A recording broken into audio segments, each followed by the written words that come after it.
Hello, everybody. Thanks for tuning into the vlog. It's just me left this week after Roshan doing such a fantastic job last week. And obviously our interview about breastfeeding the week before. I think those interviews, based on your feedback, will become slightly more regular feature of what we do here. I suppose today I wanted to talk about just 2 timescales of things to look forward to over coming weeks, and none of them are football before you think they are. So the 1st of September looms large in my working life. It's a time and a deadline for a couple of important things, which I think are indicative of a broader transformation within our organisation.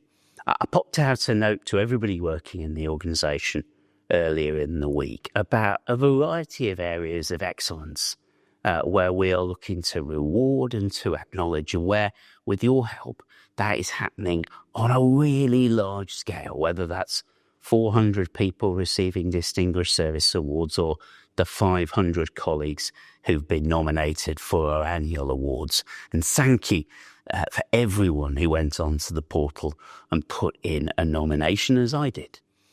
So it's important that everybody nominated in that process feels that they have succeeded already, and will look forward to the shortlisting process. But remember, contained within that email is also details of the quality improvement poster contest. I really hope we're able to do this at scale as well, because if you submit before the 1st of September, you have to be in it to win it. You have the chance of winning one of the 4 awards that are on offer at the event on the 30th of September. And I guess most notoriously, a little bit of lottery mentality here, the top prize is £5,000.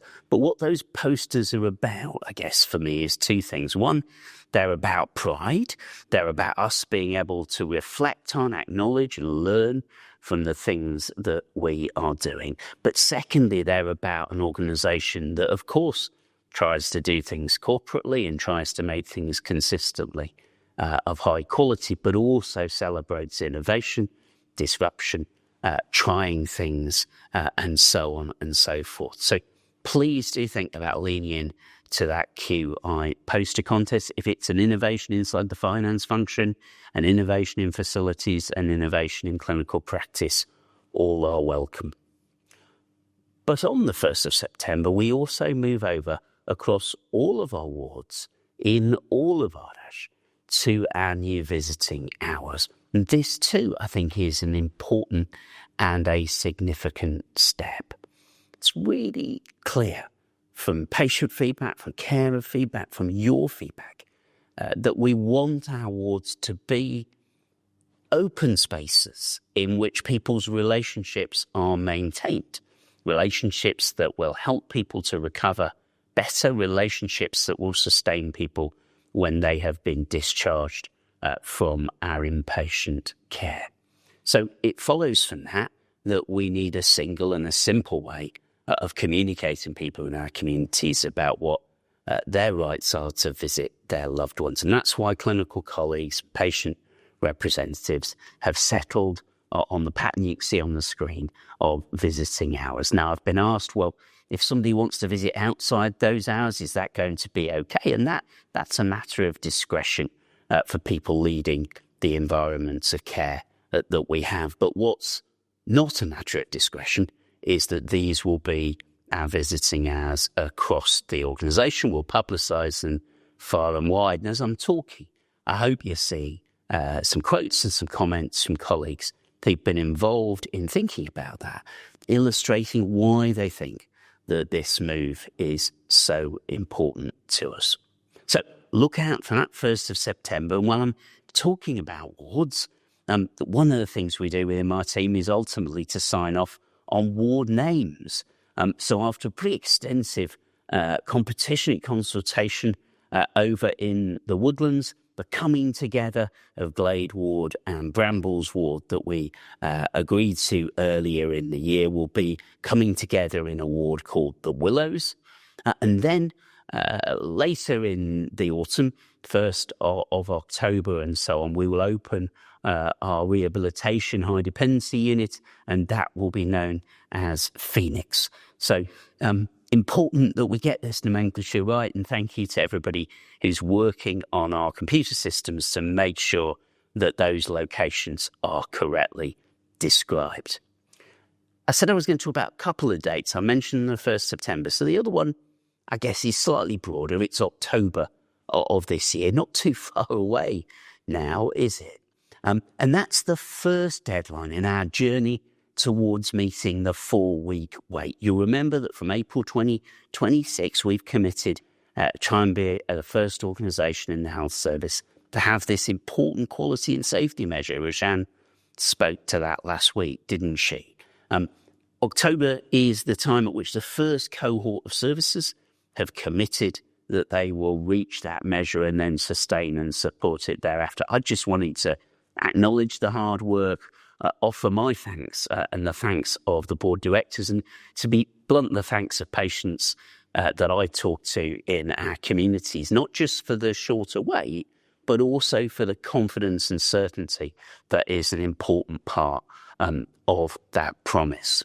But it's not all about, and sometimes the NHS can feel like it is all about managerially, it's not all about something called access and wait times, because also in October, we go live with our revised approach to activities, patient activities, again, within our wards. You remember that the High Quality Therapeutic Care Task Force, the Clinical Leadership Executive, signed off on a minimum standard of one activity, one therapeutic recreational activity every single day across 7 days.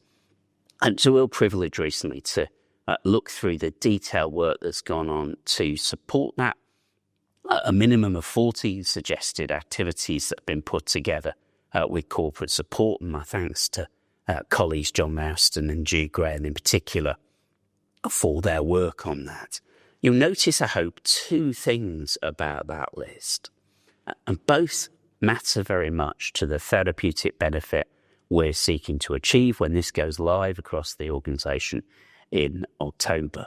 The first is some of these activities will be led, curated, delivered by people who work currently in our wards, and that speaks to feedback from colleagues, particularly nursing assistants, healthcare support workers who say to me, I feel like I'm not involved directly in the therapeutic care of my patients. I feel like I'm just doing this something else. And it's really important, alongside the development and training that those staff will receive, particularly about neurodiversity over the next little while, that we change that sense of role.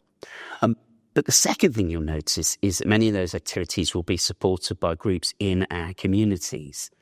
And that speaks to the sense that what we're trying to do here is to inculcate habits and enthusiasms in the people we're caring for that can then transition back into home life, into community life, into, dare I say it, neighbourhoods. So rather than this being about creating an entirely lovely experience within the ward that is then cut off when someone is discharged, this is about building a suitable therapeutic continuum and bridge between ward-based care and what people experience when they are discharged. So the peer support element of that, for example, is a really important step for us as an organisation. You'll remember that Promise 1 is trying to have peer support workers across all of our services by 2027. And from October, that will be true across all of our wards. So lots to look forward to.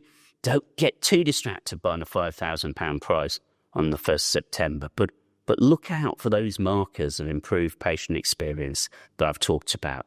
I hope they're things you're proud our organisation is doing together. Thanks ever so much.